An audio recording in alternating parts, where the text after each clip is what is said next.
Am I the a-hole stories?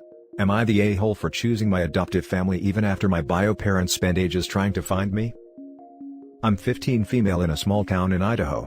I was adopted shortly after my birth by a lovely couple, who have raised me as their own. I also have 4 younger siblings, who are all their biological children, but I'm never treated any differently by them or my parents just because I was adopted. We never knew why my biological parents gave me up, but the truth is I'm happy with my life as it is now, so it never bothered me much, and I never felt the need to find the answer to that question. Well, after 15 years, my biological parents have found a way to get in touch with me. I don't know how, considering they would have only known my first name and not my last, but I guess they had their methods. And yes, I know it's legitimately them because they showed me a baby photo that was nearly identical to one that my parents have. So it's for real. Last month, they proposed the idea of meeting up, and I got the okay from my parents to meet them, which happened last week.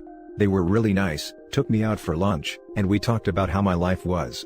And I finally found out why I was given up. I was born in Salt Lake City, Utah, and my parents were both from devout Mormon families. They ended up doing the deed before they were married, which I guess is a big deal in their religion. I don't know, my family isn't religious. But it basically boiled down to them not wanting their families to find out, so they decided to find a way to hide me, and they'd wanted to come back for me once they were married. But, since I had been adopted, they had to jump through a bunch of hoops to figure out who my family was and where I was currently residing, since the place I was adopted from wasn't just going to give them that information. A little creepy, in my opinion. But okay. Well, what I thought was just gonna be a nice lunch, ended up turning into them trying to take me back. Come live with us, we're ready for you now, etc. And I just looked at them dead in the eye and said, no. You may have given birth to me, but you aren't my family. I got bombarded with the guilt trip of, after all we went through to find you? You'd really do this to us? We spent 15 years looking for you, we made a mistake, we'll never do this to you again. But I still stood my ground, said no, and called my dad to come pick me up. On the drive home, I told him everything. And my phone kept blowing up with texts from my biological parents, so I ended up blocking both of their numbers.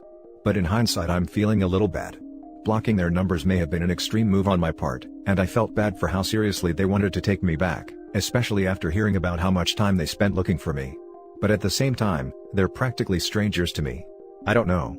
I knew from the start I was staying with my true family, but was I too harsh on my biological parents? Now for the top comments. Not the a-hole at all. I am sorry your biological parents are trying to guilt trip you. They have no right to demand you come live with them, legally they don't either I believe, after one meeting. Legally they don't either I believe. This is entirely correct. Legally, OP is the child of their adoptive parents. The bio parents' legal rights were severed a long time ago.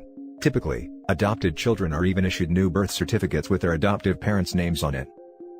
Yes, I was dropped off with my original birth certificate when my parents gave me up, so that whoever adopted me would know my birthday and given name in case they wanted to change it. Mine didn't, so I still have my birth name. I got issued a new one once I was adopted, and I've never seen the old one, so I never knew my bio parents' names. I do now, they told me when they introduced themselves. It's so weird to me that your biological parents explicitly gave you up for adoption. If they had expressed the desire to wait to get on their feet for a year and then reclaim you, they could have pushed for you to go to foster care instead, and then worked with a social worker to demonstrate they could provide a fit home. Social services will bend over backwards to keep a child with its biological family, if that's a possibility. But given the situation you describe, it sounds like they willingly severed their parental rights right then and there and fully intended for you to be adopted out to someone else. Frankly, I think their narrative that they kept your birth a secret and then gave you up temporarily with the intention of coming back for you later holds no water. Clearly, they happily consented to the adoption, and then started having regrets much later. Maybe once they were established adults, they decided at that point that they wanted you back? Did they have any other biological children? If not, perhaps that's why they came looking for you, because you were their one shot at parenthood? Whatever the case, these people seem very sketchy, and I don't think they're telling you the truth here. Yeah, a lot of comments are pointing out the holes in their story, holes that I didn't bother poking into at the time, because I was still trying to process the entire situation. They do not have any other biological children. We are ready for you now, after all we went through for you. This says it all. They might actually be decent people, but in the end, they let their religion and social stigma rule their life. They made the active choice to give up a child to strangers. You owe them nothing. You can decide what you want to do with them. This isn't a simple, honest mistake, same as cheating isn't just a mistake for instance. This was a well thought out decision and they paid the price. You seem to have wonderful parents and siblings. They showed you kindness and love. You're right to do the same for them now, to not turn your back on them. Don't feel guilty about anything. You choose to live your life the way you want, just as they chose to live their life to their beliefs, and because of that, giving you up for adoption. You can let them into your life if you want to, but they'll have to accept that they'll never fulfill a parental role. That's a privilege your actual, adoptive parents have earned, not a birthright. You can also decide to cut them out forever. That's entirely your choice and you shouldn't feel guilty about it. Next story is titled, Am I the a-hole for telling my cousin at least I know my parents wanted me, when she kept making comments about me not being family? Some backstory: I, female 17, was adopted when I was 3 months old. My cousin, 17 female, is my grandparents' only bio-grandchild, but she seems to be the only one that cares about that. She doesn't like me because I got a full scholarship to a performing arts school and she didn't get accepted, and when my grandpa gave us his cars, I got the better one. We had a family dinner last week and my grandparents asked about my boyfriend. My grandma jokingly asked when we're getting married, because she wants a great-grandchild. I laughed and said it'll be a while, and my cousin cut in and said, they probably want a real great-grandchild anyway. I brushed it off and kept talking to my grandma. When we were about to have dessert, my grandpa realized he forgot to get ice cream and asked me to drive into town and buy some. My cousin made another comment about how she's the only real family member, so she should have gotten the good car. My grandpa told her to shut up and that I got the new car because I helped them out and come to visit them almost every day, and she doesn't. After dessert, my grandpa said we should take my sister, 14, to the backyard and teach her how to drive the golf cart. I agreed and told her I was driving the thing into town to run errands all the time when I was her age. My grandpa then told her maybe if she likes driving it, he'll give it to her. My cousin lost it. She started screeching that it's not fair that we get everything, and we're not even their real family. That pissed me off because she said it in front of my youngest sister, 4, and made her cry, so I snapped at her and said, at least we know our family wanted us. Cousin screamed and stormed off and my sisters got more ice cream. My grandparents think that was hilarious and I was totally in the right. My dad also thinks I'm in the right, but my mom thinks that was mean and I should apologize. So I wanted to know if I was the a-hole. Not the a-hole. How long can she continue to be disrespectful before someone snapped at her? She got what she deserved, and it wasn't like you were overly mean to her. She honestly just sounds spoiled rotten. Just like Joker said, you get what you freaking deserve. Childhood is idolizing Batman, adulthood is realizing the Joker may have a point. Not the a-hole. And good on you, OP. No one has the right to make you feel like you're not part of that family. Your grandparents and parents sound like amazing people. Not the a-hole. Good job for defending your family. Your mom is right, it was mean. It was also justified in the appropriate response to someone who was being deliberately provocative and cruel. Your mom may be like my grandmother, a peacekeeper through and through. Peacekeepers like this can be wonderful to have in families, but they can also rug sweep for the sake of peace, which isn't okay. That said, it sounds like your cousin actually has more of a beef with your grandparents than with you. She's taking it out on you, but it sounds like she resents the strained relationship she has with them and it hurts her to be pushed aside. She may have no one to blame but herself, but that doesn't mean it doesn't hurt her. Honestly, what OP said wasn't even that mean, it was just true. If you adopt a kid you can be 100% sure the adoption wasn't an accident. Sure, I guess it implies something unkind about the cousin, but like, who cares? Not the a-hole. Now for the next story. Am I the a-hole for telling my dad I'm miserable at his house? I, 15 female, have divorced parents. I spend most of my time at my mom's house and over the last 2 years my time at my dad's has decreased from every other weekend, to 3 weekends a month to every other week. It breaks my dad's heart because he wants to see me more and he has started getting Thursdays off at his job, and wishes he could spend that extra bit of time with me. But the truth is, I hate being at his house. 2 years ago, he got remarried, and then he and his wife had more kids. Up to then, I had been an only child with my own room in both homes, then it went from that, to once the pregnancy was announced, I had to share with his wife's oldest and only daughter, who is the same age as me, and it was rough. She and I do not get along. She's very temperamental. One time, I asked her to be quiet because I was lying down since I had a headache, and she told me to bug off. She was on the phone. I told her to take it somewhere else and she told me to do the same. And that it was her room now since she lived there all the time, and I was just a guest. My issues with her were the reason I asked to spend weeks with my mom instead of there. My dad knew, but he just couldn't understand why I wouldn't give him and his wife more time to get her daughter to cut the crap. But 3 weekends a month was way too much. She took over my half of the room, and even though I made it so that I was more guest than live there, it made me want to be there less too. Especially when she would snap at me for touching something she left on my bed. Or for pushing her clothes over in the closet to put mine in.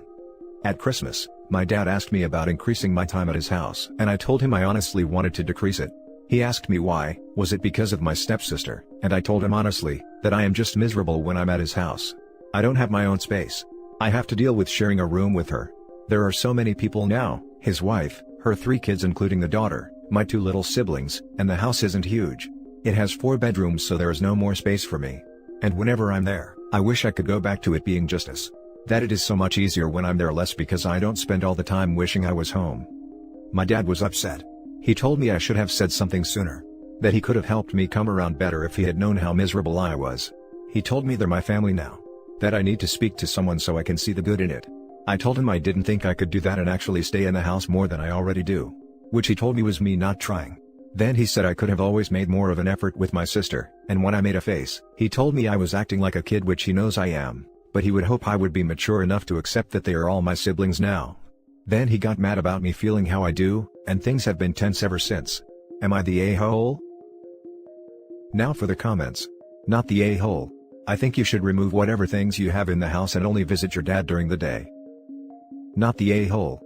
OP's dad is trying to make her do all of the emotional labor, while not doing anything to actually help the situation. Just being in that house sounds exhausting.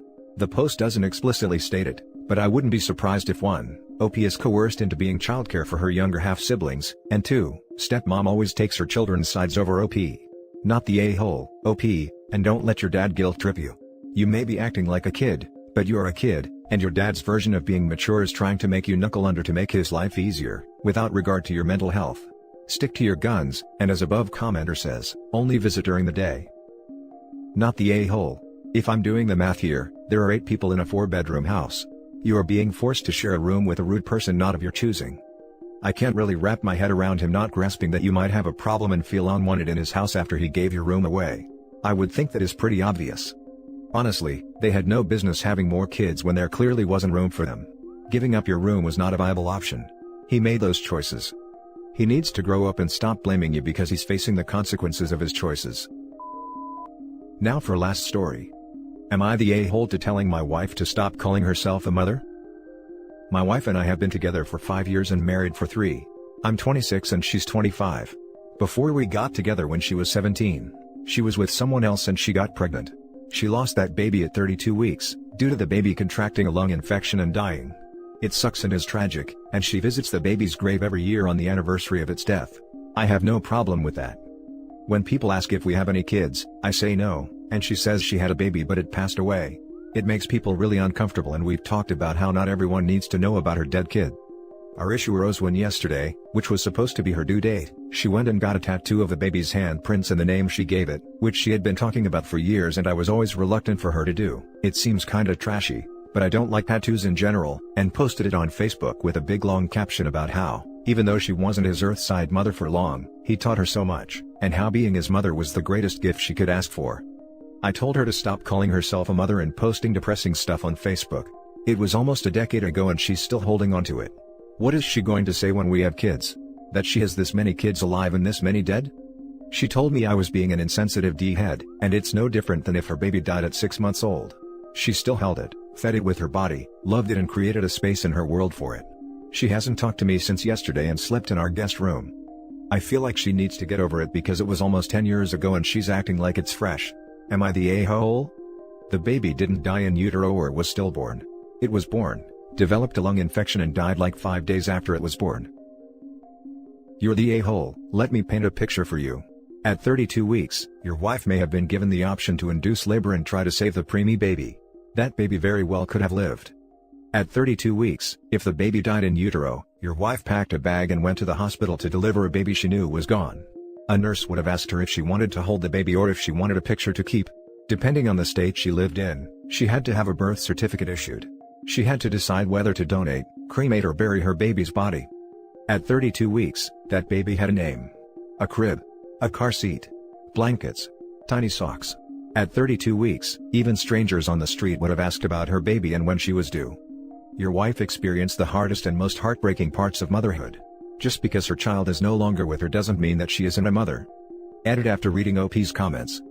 Your wife delivered her baby, heard their cries, may or may not have been allowed to hold them and saw them whisked away to an ICU, then watched her baby die. Would you be so cruel to someone who lost their 2-year-old? Their 10-year-old? Their teenager? Where exactly is the line for you that death becomes legitimate? I'm astounded by how cold you are. Additionally, I think that therapy needs to come into play here. She needs someone to talk to who can help her do some healing. You're the a-hole. Massively. If you're not trolling, I'm not sure how you could possibly think otherwise. 32 weeks is a baby. She lost her baby. You don't get over that. Ever. If you think grief counseling might help her in dealing with that, feel free to suggest it, but demanding she act like it didn't count because her child never drew breath is gobsmackingly cruel and insensitive. 32 weeks isn't a miscarriage. It's either a stillbirth or a baby that died shortly after being born. Many twins are born at 32 to 34 weeks gestation. You're the a-hole. What the hell is wrong with you? And that's it for this video, guys. If you have thoughts to share, leave a comment below.